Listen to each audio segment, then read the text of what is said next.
of Action protest planned today in Minnesota to protest ICE's involvement there. You've got more than 50 Minnesota labor unions, nonprofits, other community organizations calling for a complete economic blackout in the state. This, of course, as the legacy media tries to invent a controversy accusing ICE of detaining a 5-year-old boy.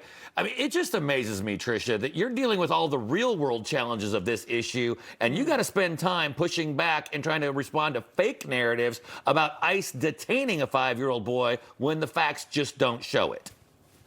No, the facts don't show it at all, and this is a horrific smear that we're seeing the mainstream media and politicians on the left, including Kamala Harris, take and run with. The facts are actually that this little boy was abandoned by his own father. His own father was being approached by ICE agents when he ran and abandoned the child. Our law enforcement, in these frigid temperatures, stayed with the child, tried to bring him into custody with the mother, who actually would not take the child into custody, which is so sad, so horrific. Our law enforcement officers actually were taking care of the child, brought him to McDonald's, were playing his favorite music to really calm him down. This is, as Mark, there's major riots forming around our law enforcement officers. That is horrendous that the child is having to face this, but our law enforcement officers were taking care of him, and he's now reunited with his father in a federal processing facility.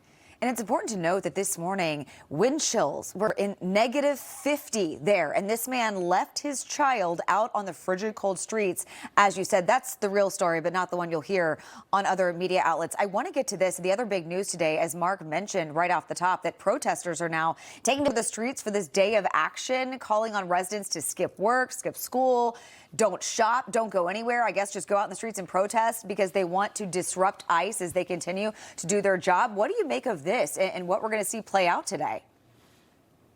Well, they clearly don't have the facts or would like to ignore them to further their own agenda, because the facts on the ground are that just yesterday we arrested a convicted murderer from Laos, an individual who was in a 617 blood gang. We've arrested scores and scores of child pedophiles. And these agitators and these politicians who are emboldening them, that is exactly who they are protecting. ICE would not have to have this visible presence on the ground if Tim Walz and Jacob Frey would simply let us into their jails, Charla.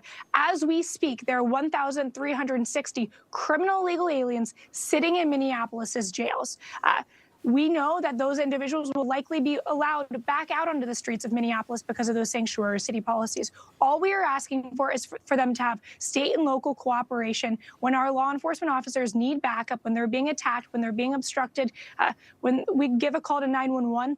Answer it, give us backup, and also let us into those jails so that we can prevent those violent criminals from going out and creating more American victims. Yeah, Tricia, and as you well know, federal officers in Minnesota, they arrested 3 individuals tied to the anti-ICE protests at a church in Minneapolis over the weekend. Now, thanks to the FACE Act prohibiting the use of force or threats to intimidate or interfere at a place of worship, those individuals have been charged. One of them actually dared the attorney general to arrest him, and he got his wish. I mean, what is your reaction to seeing people storm a church while people are praying to protest?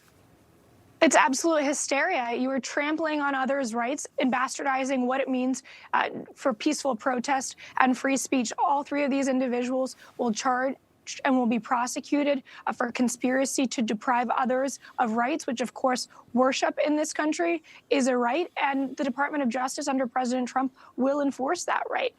So we expect more arrests are going to be coming, and this kind of behavior is not only morally repugnant, but it is criminal. All right, Tricia McLaughlin, thank you so much for taking the time with us this morning. Appreciate you.